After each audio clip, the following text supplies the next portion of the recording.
প্রিয় বন্ধুগণ ସମସ୍ତଙ୍କୁ ମାଷ୍ଟରମାନେ IQ ଚ୍ୟାନେଲ ବନ୍ଧୁଗଣ ଦେଖନ୍ତୁ କିଛି ଜବ୍ ଅପଡେଟ୍ ଆସିଛି ବର୍ତ୍ତମାନ ଜାଣି ରଖିବା ଉଚିତ ଯେମିତିକା ପୂର୍ବରୁ ଓ ଡବଲ ଏସ୍ଏସ୍ସି ର ସିଜିଏଲ୍ ମୋର ଓ ଟ୍ରିପଲ ଏସ୍ଏସ୍ସି ତରଫରୁ ମୋର ଆସିଥିଲା ଫରେଷ୍ଟ ଗାର୍ଡ ଫରେଷ୍ଟର ଏସବୁ ଅପଡେଟ୍ ମୁଁ ଆପଣମାନଙ୍କୁ ଦେଇସାରିଛି ତ ବର୍ତ୍ତମାନ ସମୟରେ ଆମର ଆଉ କିଛି ଅପଡେଟ୍ ରହିଛି ଯୋଉଟାକ ଆପଣମାନେ ଯେମିତିକା ଆମର ଓ ଟ୍ରିପଲ ଏସ୍ଏସ୍ସି ତରଫରୁ ଗତକାଲି ତଥା 24 ଡିସେମ୍ବର 2025 ରେ आरआई एआरआई ओमेन विलेज एग्रीकल्चरल और जूनियर असिस्टेंट तथा जेए एवं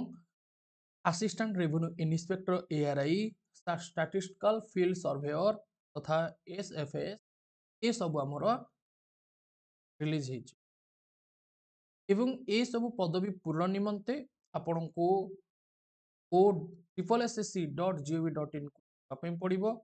एवं निजर ऑनलाइन रजिस्ट्रेशन री रजिस्ट्रेशन पड़ो जार लास्ट डेट रही रजिस्ट्रेशन तथा री रजिस्ट्रेशन 21 जनवरी 24 एवं ऑनलाइन एप्लिकेशन लास्ट डेट रही 29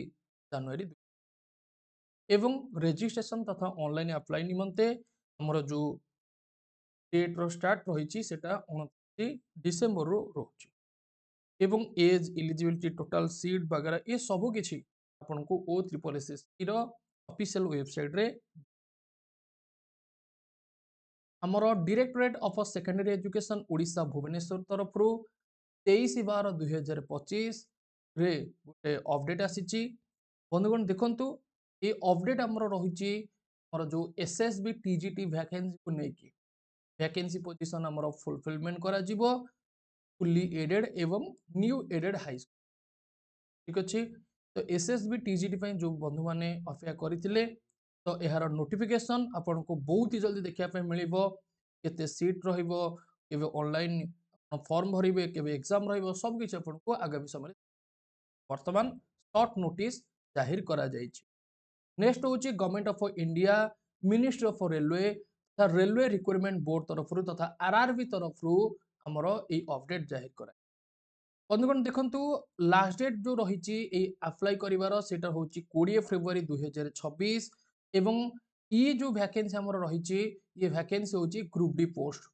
बंधुगण 21 जनवरी 2026 रु 20 फेब्रुआरी 2026 भितर आपण फॉर्म भरी परिबे आरआरबी ग्रुप डी रो एवं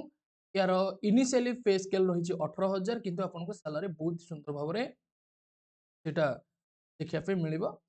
इन हैंड पाखापाखि 27 भाया देखा मिले ठीक अच्छे नेक्स्ट हूँ यार जो एज रही 18 रु 33 वर्ष एवं पाखापाखि 22,000 वैकेंसी रही ये वैकेंसी आहरी बढ़ी पारे कमी पारे पाखापाखि 22,000 वैकेंसी रही आप्रोक्सीमेट एवं गोटे व्यक्ति को जदि 18 वर्ष हो मैक्सिमम जदि 33 वर्ष रही जनरल कैंडिडेट से फॉर्म भरी पारे आपण मैंने जानती एससी एसटी ओबीसी एवं आमर जो ईडब्ल्यूएस एमान साधारणत रिलैक्सेशन रही था तापर नेक्स्ट हूँ ये जो 18 रु 33 वर्ष भितर आमर जो एज रही एज रे आपण मेल हूँ फीमेल हूँ ये पिला माने अप्लाई करें ठीक अच्छे एवं आपणकर जो वेरिफिकेशन करा सेटा आपणकर देखिथे जो आधार कार्ड वगैरह जो डेट ऑफ बर्थ रही जो सर्टिफिकेट देवे से सर्टिफिकेट को बेस कर सबू आमर जोन रे आपणकर फॉर्म भरी पारे कौन भी जोन आपण मैंने एवं या आमर जो इलिजिबिलिटी क्राइटेरिया रही तो इलिजिबिलिटी क्राइटेरिया क्वालिफिकेशन कथा 10th क्लास पास आपन को केवल मागिब 10th पास आउट आमर साधारणतः थाए जोटा कि आरआरबी ग्रुप डी नेक्स्ट हूँ आमर जो डेट ऑफ बर्थ रही से डेट ऑफ बर्थटा आपंकर ठीक ठीक ठाक थिबा दरकार माने सर्टिफिकेट सहित आधार सहित ठीक रहिबा दरकार ओके आउ यार फॉर्म आपण माने भरी परिबे वर्तमान समय रे यार आवेदन मध्य हमर स्टार्ट होवा पई जाउची आउ गोटे मास पाखापाखि पर तथा 21 जनवरी स्टार्ट होगा जाऊँगी जोटा कि 20 फेब्रुआरी पर्यटन जदि आप प्रिपेरेसन करना प्रिपेरेसन स्टार्ट कर दिंतु एवं ग्रुप डी रे आपनकर सबुठार मेरिट कौन आप जानती ग्रुप डी रे आपनकर सबुठार मेरिट होची एथिरे सिंपल भाव में इंग्लिश नाही माने इंग्लिश एथिरे किछि नाही जो पिलार इंग्लिश रे साधारणतः डिफिकल्टी रही है से आराम से एथिरे फॉर्म भरी परिबो ओके काहेकि ना एथिरे इंग्लिश नहीं एथिरे कोन कोन आसीबो मैथ आसीबो रीजनिंग आसीबो जीएस आसीबो जीएस भितरे हिस्ट्री पॉलिटी जियोग्राफी इकोनॉमी ता सहित हमर आसीबो बायोलॉजी फिजिक्स केमिस्ट्री जीएस तो विभाग जेतिक रहिला आउ एथिरे हमर जो टोटाल उपरे सिलेक्शन प्रोसेस रही सर्वप्रथमे तो आमर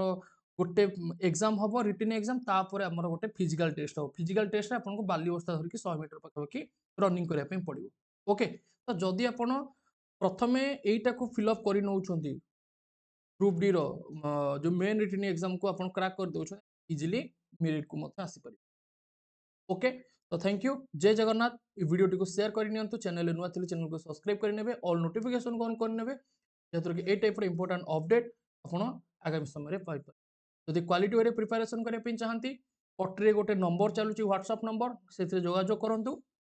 2 वर्षर भैलिडिटी आपको कोर्स फी दि जाऊँगी 512 टंका तार फी रही ओके तो चलते बंधुगण ये सेशन को ये एंड करवा जय हिंद जय जगन्नाथ।